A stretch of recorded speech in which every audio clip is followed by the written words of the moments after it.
pernah muncul, yaitu yang dialami oleh Habib Rizik bin Syihab. Beliau diperlakukan secara keji yang di luar batas hak asasi manusia. Jika nantinya Pak Anies nanti kedepannya jadi presiden, dan saya juga berharap Pak Anies jadi presiden, tindakan apa yang akan Bapak lakukan atas masalah yang misalkan kedepannya ini akan muncul kembali, dan wujud perhatian apa yang akan Bapak lakukan terhadap masalah yang muncul ini? Mohon izin. Ya, duduk aja duduk biar nggak menghalangi. Nah, Assalamualaikum warahmatullahi wabarakatuh. Alhamdulillah wa syukurillah wala hawla wala quwata illa billah. Allahumma salli wa sallim wa barik ala sayyidina Muhammad wa ala alihi wa ashabi ajmain. Rabbi israh li sadri wa yassir li amri wahlul 'uqdatan min lisani yafqahu qawli. Amma ba'du. Yang saya hormati, yang kita semua teladani, cintai, para alim ulama, para kiai, para guru, wabil khusus Ketua MUI Kota Lubuk Linggau dan pendiri Pondok Pesantren Ar-Risalah Kiai Haji Saiful Hadi Maafi, semoga beliau selalu sehat, dipanjangkan umurnya, dan selalu menjadi penjuru bagi kegiatan dakwah. Amin. Yang saya hormati, yang tadi telah menyampaikan kata sambutan pimpinan Pondok Pesantren Ar-Risalah Kiai Haji Muhammad Atik Fahmi Al-Hadi, yang sekaligus juga Ketua Bakorsi di Lubuk Linggau ini. Beri tepuk tangan beliau. Kemudian Ketua Forum Pesantren Forpes DPD Lubuk Linggau, Ustadz Ahmad Fikri. Mana Ustadz Ahmad Fikri? Juga Ketua Muhammadiyah DPD Lubuk Linggau, Haji Mas Idris. Ketua Forpes Pagar Alam, Ustadz Muhaimin Ahmad Zaini. Siap. Ketua STAI Bumi Silampari Lubuk. Pimpinan Pondok Pesantren se-Kabupaten Musirawas, MUI Kabupaten Musirawas, para guru ngaji, para tokoh masyarakat, dan para santri serta orang tua santri dan hadirin sekalian. Saya bersyukur sekali, alhamdulillah, niat panjang untuk tiba ke Lubuk Linggau ini akhirnya tertunaikan. Alhamdulillah. Dan bersama-sama bisa bersilaturahmi di Pondok Pesantren Ar-Risalah ini. Saya datang didampingi bersama dengan anggota DPR RI dari sini, Bapak Fauzi Amro. Mana Fauzi Amro? Boleh berdiri, Pak Fauzi. Nah, Bapak Ibu sekalian, sebenarnya niat kami bersilaturahmi itu ingin mendengar, tapi tadi disampaikan suruh orasi gitu, suruh pidato. Bapak Ibu sekalian, kalau pidato di YouTube banyak itu, buka-buka aja YouTube. Tapi kalau debat juga kurang cocok di sini ya, nah, debat juga kurang cocok. Tapi saya ingin sampaikan kepada semua,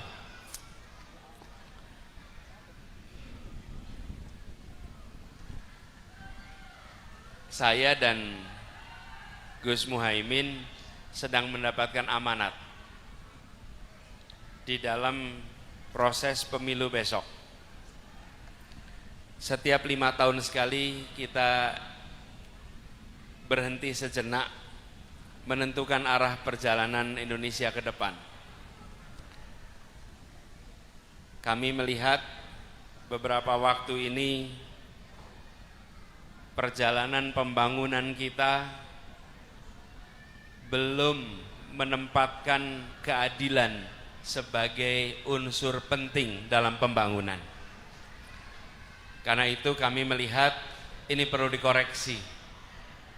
Jangan ini diteruskan, harus ada koreksi, dimasukkan unsur keadilan supaya pembangunan kita memberikan perasaan kesetaraan bagi semuanya.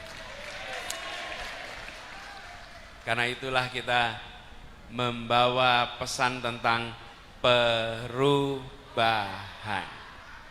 Perubahan. Tadi pagi saya mampir ke pasar Impres.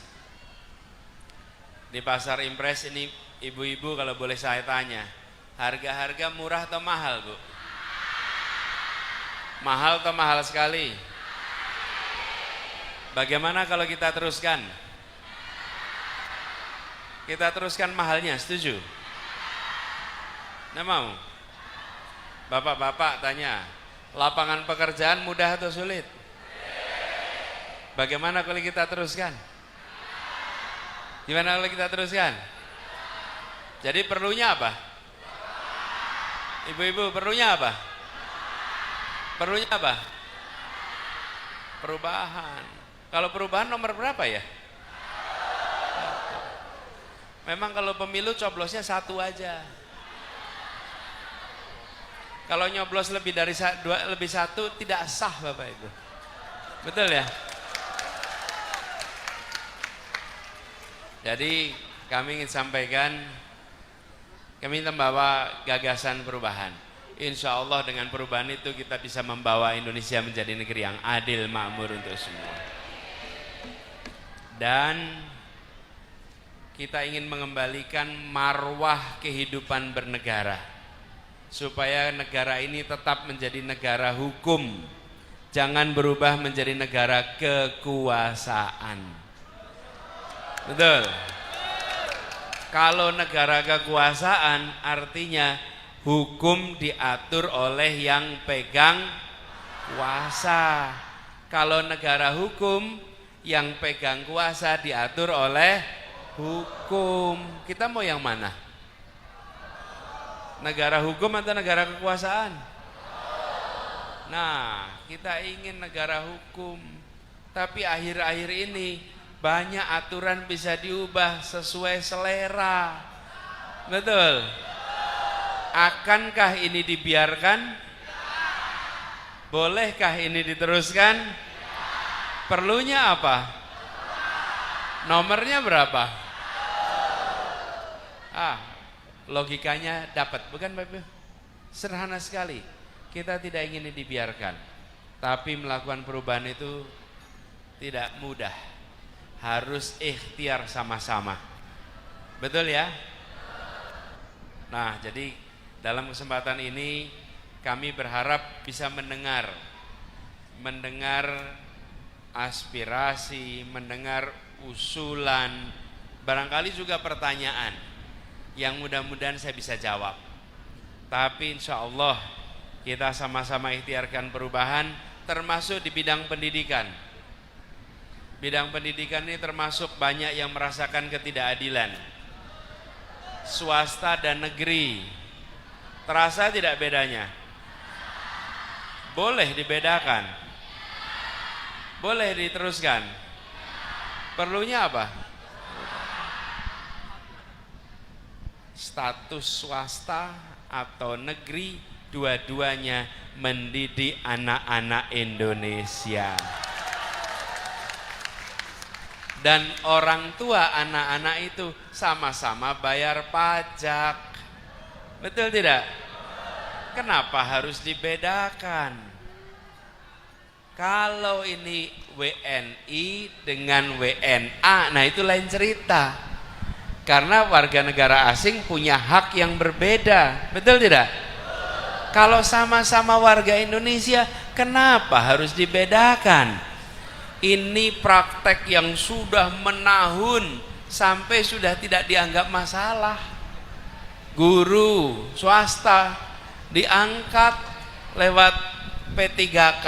Setelah diangkat berubah jadi harus masuk menjadi guru sekolah negeri. Lah bagaimana sekolah swastanya kalau gurunya dikosongkan pindah ke sana? Memangnya kalau dia mengajar di sekolah negeri, dia mengajar anak dari negeri mana? Kan anak-anak kita juga, bukan? Ini hal sederhana. Saking lamanya sudah tidak dianggap masalah. Masalah itu apa sih Bapak sekalian? Masalah itu ada rumusnya. Apa itu masalah? Disebut masalah itu kalau apa sih? Ada yang tahu? Ini santri nih. Oh, ini guru. Santrinya mana santrinya? Wow, santrinya di belakang, kurang adil ini. Ini guru-guru tapi tampilan santri ya. Jadi ibu guru dah tanyain kalau gitu Pak Ustazah, apa masalah itu?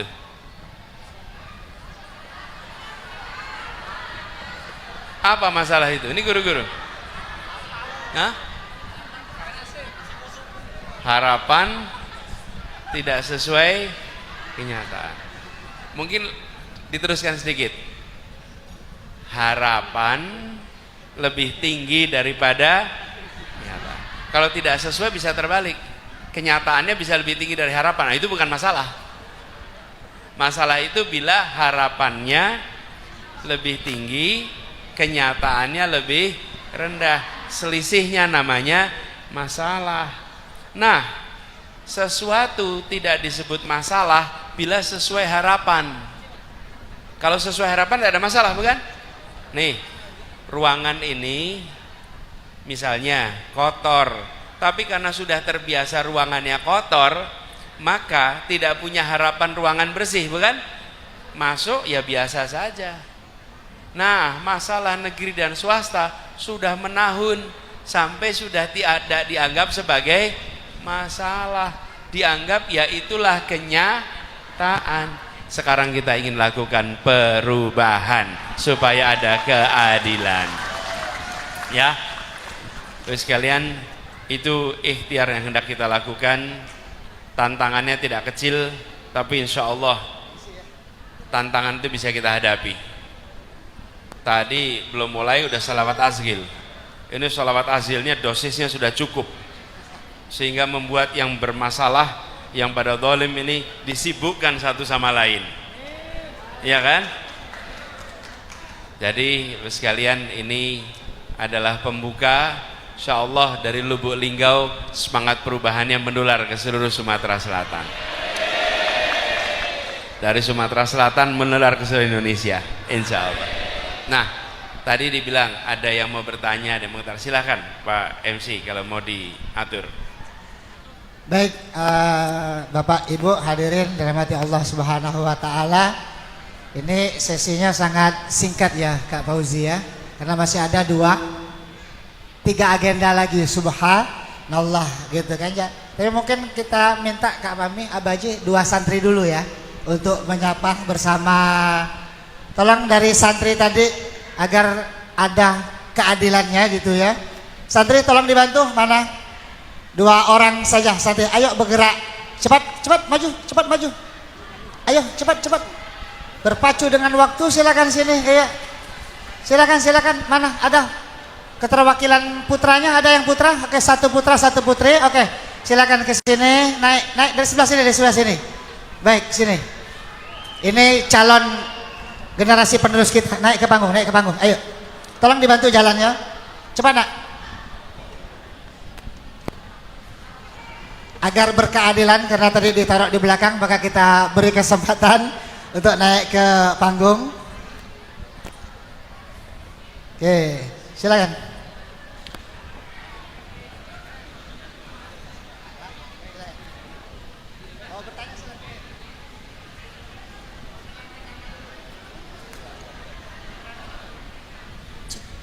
Bismillahirrahmanirrahim. Assalamualaikum warahmatullahi wabarakatuh. Perkenalkan, nama saya Atika Meilia Muzayana.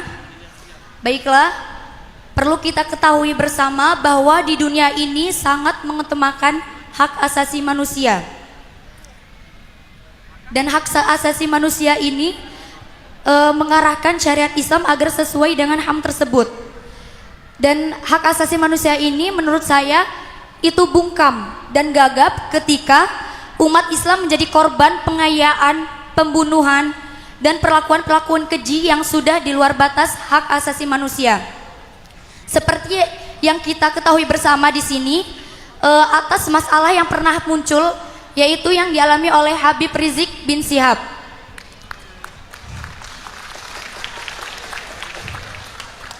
Beliau diperlakukan secara keji yang di luar batas hak asasi manusia. Baik, disingkat silakan. Di sini saya akan bertanya, jika nantinya Pak Anies nanti kedepannya jadi presiden dan Amin. saya juga berharap Pak Anies jadi presiden, Amin. tindakan apa yang akan Bapak lakukan atas masalah yang misalkan kedepannya ini akan muncul kembali, dan wujud perhatian apa yang akan Bapak lakukan terhadap masalah yang muncul ini? Baik, mungkin cukup itu saja. Wassalamualaikum Masya Allah. warahmatullahi Calon wabarakatuh. pengamat HAM di masa yang akan datang. Namanya siapa? Atika. Atika, kelas 12 Pak. Assalamualaikum warahmatullahi wabarakatuh. Perkenalkan, nama saya Adam Rizky Aldiansi. Di sini saya akan memberikan pertanyaan untuk Pak Anies. Pertanyaan saya, perhatian apa yang akan Bapak berikan kepada sekolah swasta yang notabene pondok pesantren, agar kami seluruh santri yang ada di Arisalah khususnya dan seluruh pesantren di Indonesia turut merasakan pemanfaatan dan kenikmatan proses pembelajaran dengan sarana dan fasilitas yang memadai. Masya Allah. Assalamualaikum warahmatullahi wabarakatuh. Ini Pak Anies calon ketua OSIS yang baru terpilih. Aplaus lagi sekali lagi. Silakan monggo Bapak. Adam sama Atika ya. Tes ya. Suaranya agak beda. Suaranya agak beda ya. Saya pakai yang ini aja kalau gitu. Siap. Ya. Begini, untuk Atika dan Adam, ini anak-anak yang memilih berani untuk tampil ke depan. Kita boleh beri tepuk Aplaus tangan buat mereka ya. Pertama, tadi pertanyaan tentang hak asasi manusia dan perlakuan yang sama di depan hukum. Ini yang sesungguhnya perlu dilakukan perubahan. Kemarin dalam debat minggu lalu ya, saya sampaikan hukum itu harusnya tegak, tidak boleh bengkok. Kalau hukum bengkok, apa yang terjadi? Tumpul ke atas, tajam ke bawah, lalu dia diskriminatif. Ada yang melanggar dikenai hukum, ada yang tidak melanggar dikenai hukum. Ada yang melanggar dihukum ringan, ada yang melanggar sama dihukum berat. Nah, inilah yang harus kita koreksi. Jadi salah satu, boleh tepuk tangan buat rencana ini. Jadi salah satu ke depan itu adalah perlakuan yang setara di mata hukum. Dan negara tidak melakukan diskriminasi berdasarkan latar belakang. Semua adalah warga negara Indonesia. Apapun pikirannya, apapun perkataannya, yang boleh diatur oleh negara itu perbuatan. Negara tidak bisa mengatur pikiran dan negara tidak bisa mengatur perasaan, tapi negara bisa mengatur apa? Perbuatan negara. Nah, disitulah diatur. Siapapun yang melanggar maka harus mendapatkan sanksi. Tapi yang tidak melanggar tidak boleh diberi sanksi. Tidak boleh ada lagi kriminalisasi, ya. Gitu ya, nomor satu. Yang kedua, Adam tadi tanya tentang negeri swasta.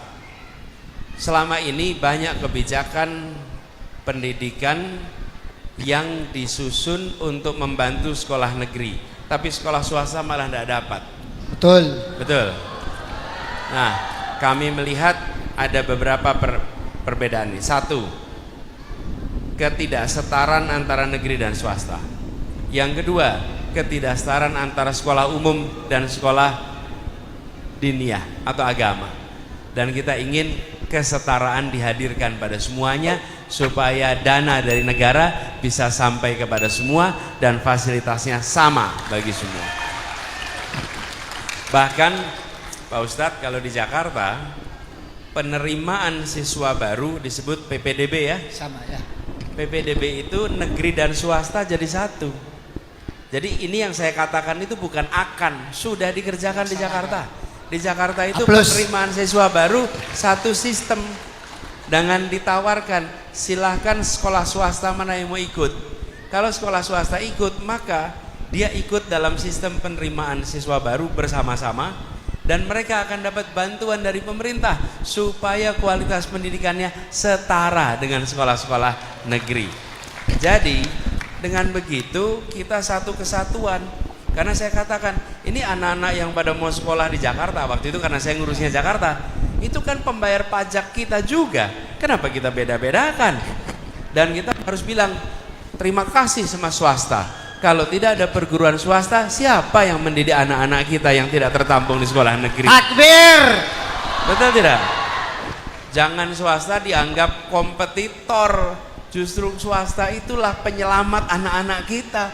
Kecuali kalau sekolah negeri itu bangkunya sudah cukup. Kenyataannya bangku sekolah negeri belum cukup. Kalau tidak ada swasta, kemana anak-anak kita akan sekolah? Jadi ini yang harus kita ubah pandangannya ya. Begitu ya, Adam Atika ya. Makasih. Silakan dipoto bersama sambil saya foto bersama mengabadikan momen yang istimewa.